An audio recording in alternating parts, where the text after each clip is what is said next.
अस्सलाम वालेकुम कैप्रिकॉन्स, मैं हारिस अज़मी प्रोफेशनल एस्ट्रोलॉजर आपकी खिदमत में हाज़िर हूँ इस इम्पॉर्टेंट वीक और इसकी ख़बरों के साथ।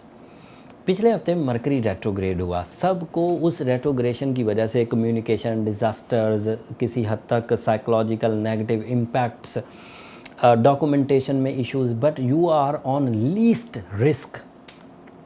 सबसे कम नुकसान आपको हुआ और अभी भी वो ज़्यादा मैच्योर होकर लोग दीगर प्लैनेट्स को अपनी थोड़ी बहुत जो पिंचिंग दे रहा है 20%, लेकिन आपको उससे भी कम दे रहा है। उसकी 3-4 वजूहात हैं। एक, इस वक्त आपके यहाँ सैटर्न आपके रूलिंग प्लैनेट का फर्स्ट हाउस में होना बहुत प्रोडक्टिव। दूसरा, जुपिटर के फर्स्ट हाउस में होना इसकी खुशबख्ती की वजह। तीसरा, आपके यहाँ मार्स फर्स्ट हाउस में अपीयर हो चुका and that is a sign of energies.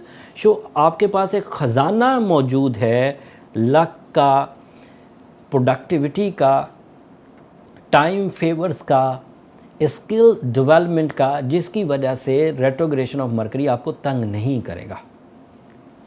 And सोने पे सुहागा ये कि मरकरी की रेट्रोग्रेशन आपके यहाँ थर्ड हाउस में हुई थी और 19 तारीख को थर्ड हाउस में सूरज भी 30 दिन के लिए अपीयर हो चुका है।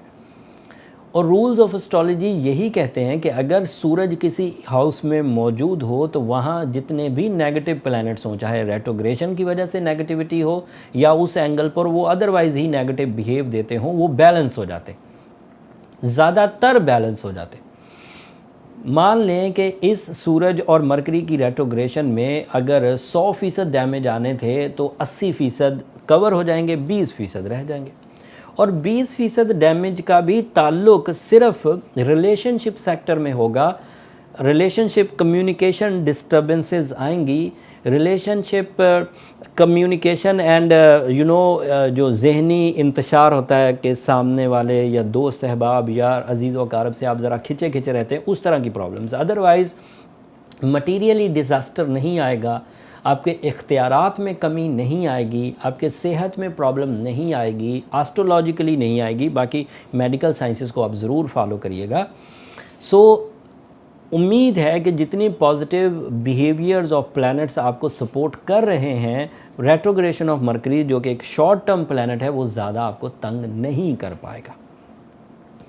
एंड उस तंगी अगर आप महसूस भी करते हैं, कोई बहुत ही सेंसिटिव कैप्रिकॉनियन है, जैसा मैं कमेंट्स में देख रहा होता हूँ, कैप्रिकॉनियंस एक्स्ट्रा सेंसिटिव होते हैं जो बहुत जल्द किसी भी काम की इब्तदाई मुश्किलात से ही घबरा जाते, और उस घबराहट में वो कमेंट्स में लिखते हैं कि हमारी तो ज़िंदगी ख़राब हो चुकी। Can you believe this?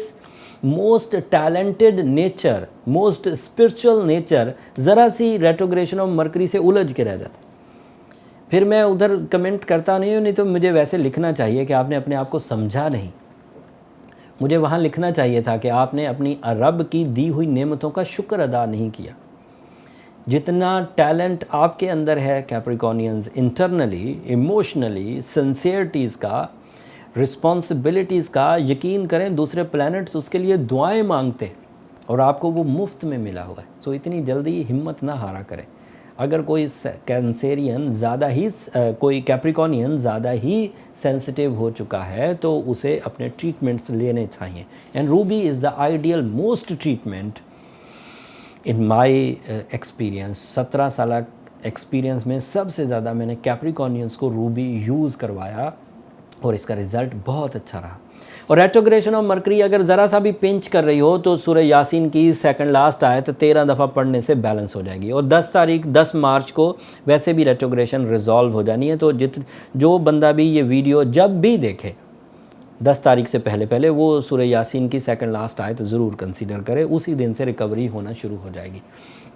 13 दफ़ा तो पढ़नी है, 13 दफ़ा पढ़ने में 2 मिनट भी नहीं लगेंगे कैप्रिकॉनियंस। और साथ में अगर आपने रूबी अपने अच्छे वक्तों से पहना हुआ है तो आपके पास एकदम से आर्टिफिशियल रेडिएशन सपोर्ट मौजूद होगी जो बहुत तेज़ी से इसे रिकवर कर देगी। सो ये एक बात हो गई। सैटर्न, जुपिटर एंड मार्स आपके पहले घर में, वीनस आपके 4th हाउस में है।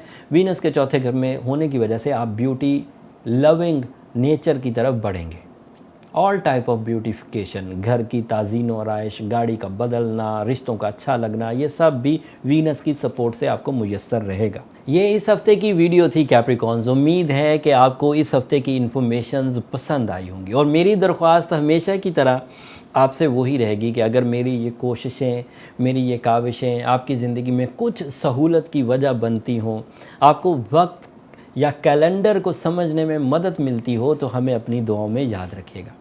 आपकी दुआएं कैप्रिकॉनियंस ना सिर्फ मेरी इस दुनिया के लिए बल्कि आखिरत के लिए भी सबसे कीमती सरमाया है।